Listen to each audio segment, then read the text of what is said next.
Hello and welcome to my Corollary-versary Q&A video. I have never done a video like this before, so I'm hoping that it works out. But yeah, I've been doing this kind of thing now for about a year. My stomach keeps growling and I'm going to try to edit them all out. But if you hear some kind of weird noise, no, I am not trying to do like dragon sound effects. It is literally just my stomach. And normally I would, I'd edit around that. But this one's just kind of an informal video to kind of give you guys an update and whatever. So speaking of which, channel update. The last couple of months have been bananas. Just really busy with work stuff, other things that kind of got in the way of me having a regular upload schedule. But I'm working on getting back to that. The thing is, in order to have regular uploads, I have to have a backlog of scripts, and so that's what I'm kind of missing. And so I've really been taking this week to kind of get some scripts written, get that ready. So like my process is sort of, I have the big picture outline of where we're going, and then I have kind of snippets of scenes written. But in terms of the actual script, it takes a good chunk of time to write those, specifically based on all my notes.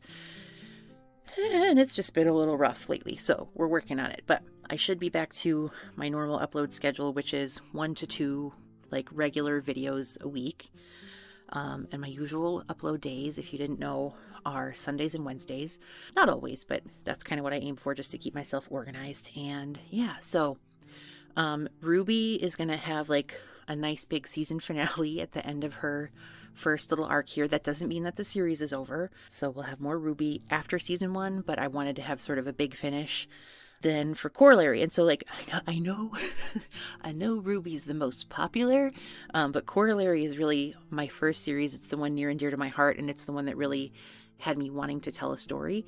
So Corollary is going to get back into the swing of things. I have a feeling this 3rd season is going to be a little shorter than the others, and then I'm going to do a 4th season, and I think that one might be the end, because I have an idea of where this is going and how I wanted to end it. We're not quite there. And then the Nightmare series I've just started, but my goal for the Nightmare series is for that one to be sort of more of a bingeable thing.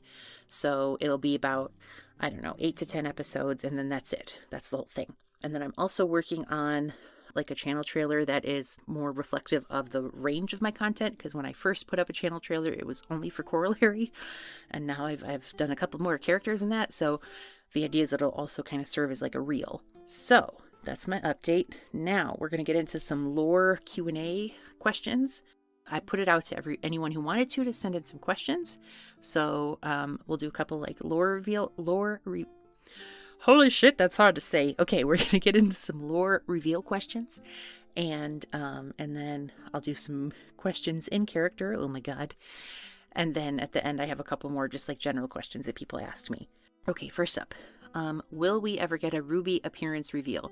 The answer is probably not. I really like the idea for Ruby's series and her characters being icons, and not having any sort of canonical appearance.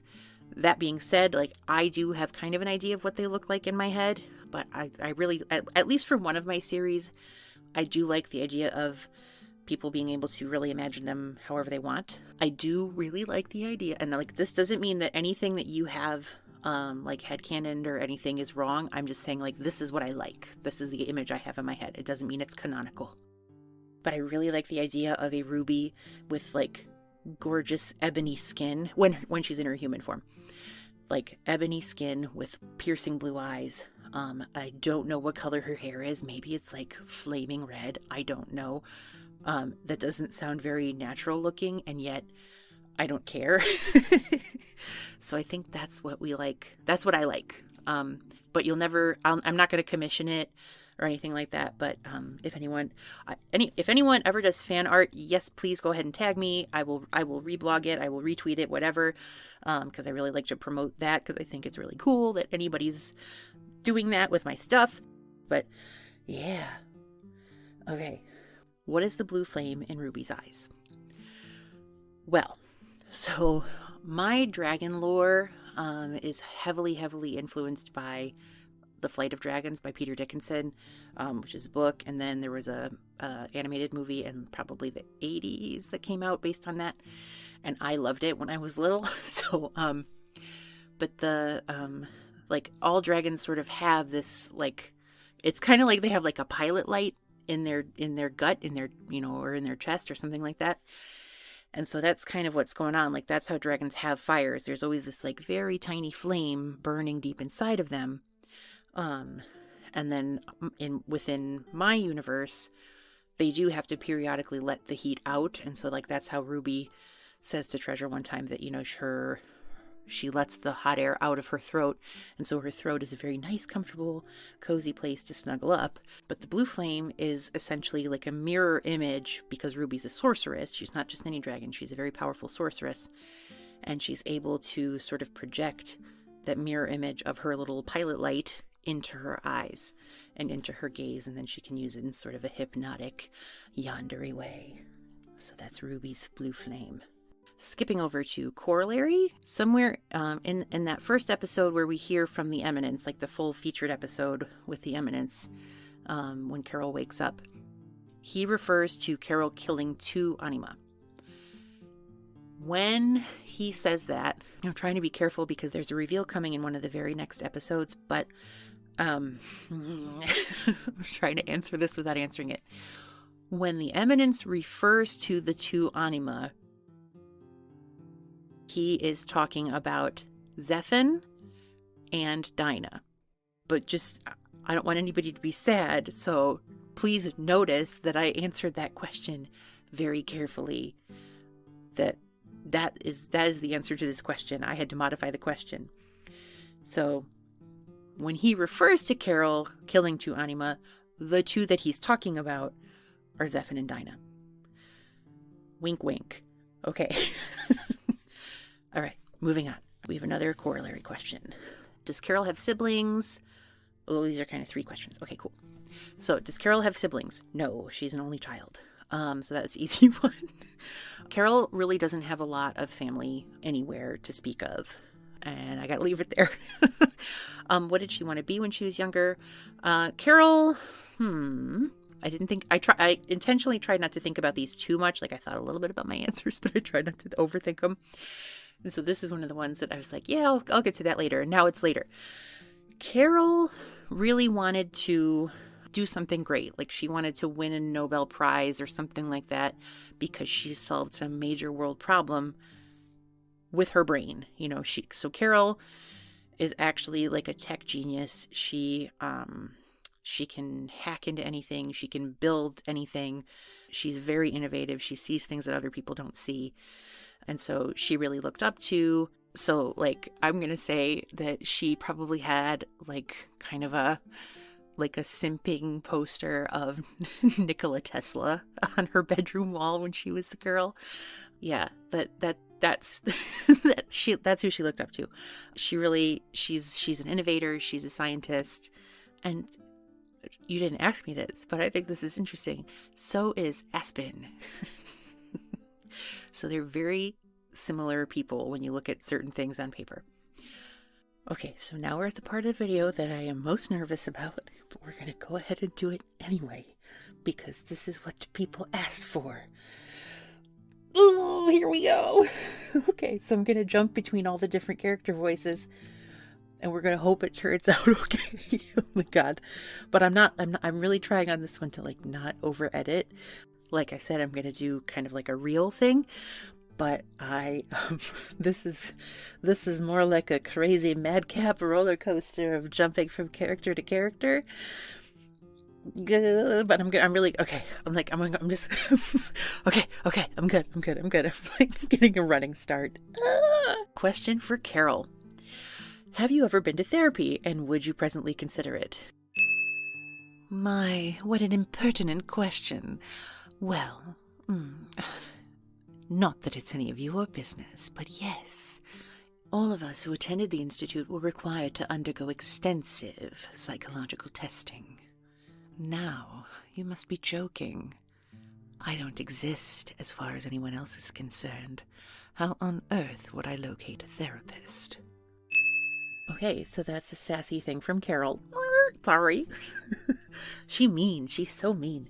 I mean, she's mean, but like, okay, I mean, God forbid women do anything, right? Because she has her reasons. That's the thing about Carol. She's got her reasons, okay?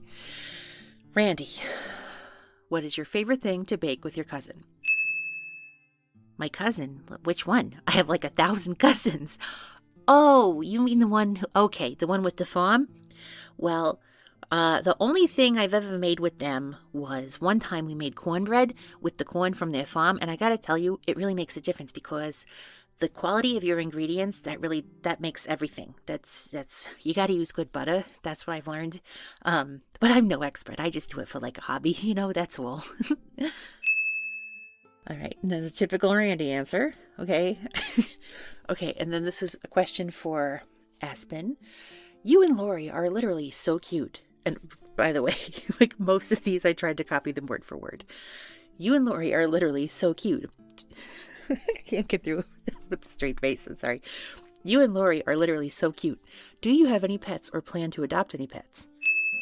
Are you kidding? I can't believe I've never talked about these boys. The thing is, you don't hear from them because they're so well trained, they never bark at the doorbell or nothing. But yeah, we got 2 golden retrievers, light of our lives. We've got Doc and Brown, because, we both love that movie. I'd say they're about, 8 years old now. And they're just the best dogs you've ever met. We love taking them to the beach, and they're pretty great. Question for Margot, which is this one made me giggle. I'm still giggling. And I don't have any official character art for Margot. So stay tuned, I guess. But anyway, so this person says, I absolutely love you. Can we please be friends? And I guess Margot would probably say, of course we can be friends. I mean, I've always got room for friends. Come sit by me.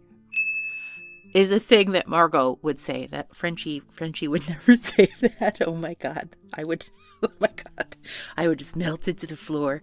But yeah, no, Margot would say that, no problem. Miss Ruby, I humbly ask if you can bestow some wisdom you wish to share with me. Well, my treasures, wisdom is something I have in great supply. But for you, I'd gladly tell you not to go anywhere, to stay with me, and grow where you're planted. If you're ever feeling stuck, for whatever reason, perhaps an affectionate, powerful dragon has prevented you from leaving, just remember there's always something to learn wherever you find yourself. And that's the advice from my dragon lady. But that's also just like good life advice. She yonderied all over that shit, but it's actually good life advice. Okay. All right, so that was just silly. Anyway, so now we have a couple more questions that are just for me, I guess, kind of more general things, not really lore, but very nice things. If I was in any fantasy verse, including my own, which would it be and who would I be in it? I did think about this one a little bit because I don't know that I would want to be in any of my universes because there's some scary shit. There's some really scary shit in there. I really do love the idea of Narnia, though, because I could be best friends with the animals and I could talk to them and it wouldn't be weird because I would just, go have tea at the beaver's house and that would be cool. And then there would, obviously I would want to be in Narnia during peacetime, not a different time. But yeah, I think that would be a really kind of cool place to be. And that's, a book that I read when I was really young and stuck with me, and it's influenced so many other pieces of media, so I like that one. That's going to be my answer. Which character do I like voicing the most and writing the most? Oh, it's so fun to be bad. It really is fun to be a bad girl. Because I'm not. I'm almost boring. And I'm not, but I'm definitely no Ruby, and I'm definitely no Carol.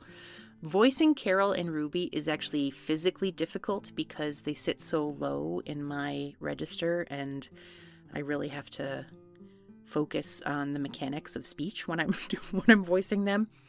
But I do like it. It is a lot of fun to turn those characters into, living, speaking people. Who do I like writing the most? I mean, Dinah is fun because Dinah is sort of a challenge because she's not stupid. She's naive, but and I do specifically write out her speech patterns so that I pause and I do the things that she does vocally.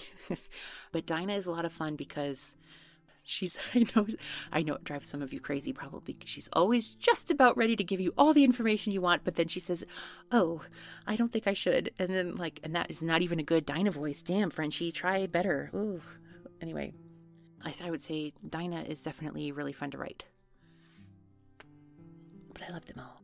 Okay, this one, I know exactly what this question's asking for, but it's a long question. Were there any moments that I was writing and I had a sudden idea that was a total swerve away from what I was doing, but then I just thought, yes, this. Did it change anything major in the plot line? With Corollary, the whole concept of anima was nowhere on my radar before. It really I think if I'm remembering right, it sort of came from me just experimenting with what different voices I could make, because I realized once I started an audio roleplay series, I went, oh no, I have to have different voices so the different people sound unique. And so I went, what if I did something kind of robotic? But why would that be in my universe? What would that be? And that's when I kind of came up with Dinah. But then it's clearly developed into something much more than just a little sort of Greek chorus or narrator that adds extra exposition. She's way more than that. She's a main character.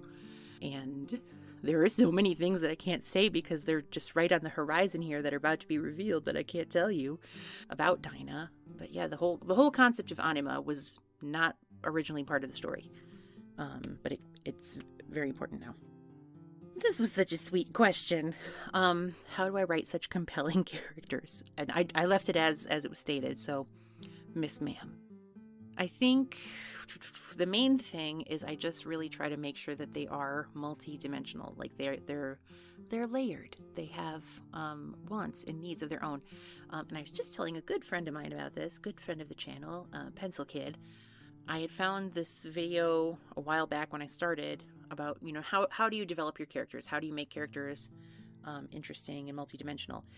And so I have, based on the recommendation of this wonderful YouTube video that I can't remember where it is or what it was called exactly, but something along the lines of how do you write good characters? I have a spreadsheet where I kind of thought, especially for my main characters, I don't always do this fully right away for the side characters, but for main characters, I have this spreadsheet of each one with a lot of information that doesn't necessarily ever come into the series, but where did they go to school? How old are they? Where do they live?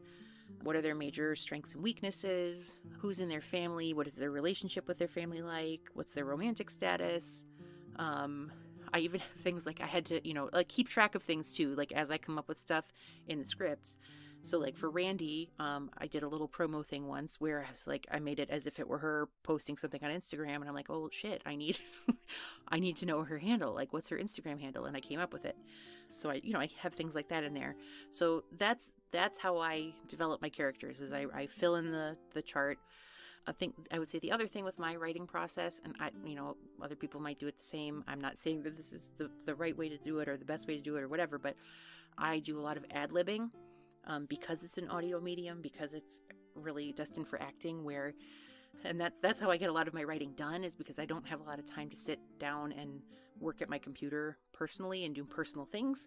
I'm at the computer at work all the time, but so on my commute, I will sit there with my voice memos open, just talking to myself in character, and that's how I get a lot of it done and out there and ad-libbed, and then I'll take those voice memos and I'll transcribe them, and that's how hopefully I'm like literally crossing my fingers right now, hopefully that's what then allows my writing and my characters to sound natural and lifelike, is that I didn't write them, I ad-libbed them for the most part.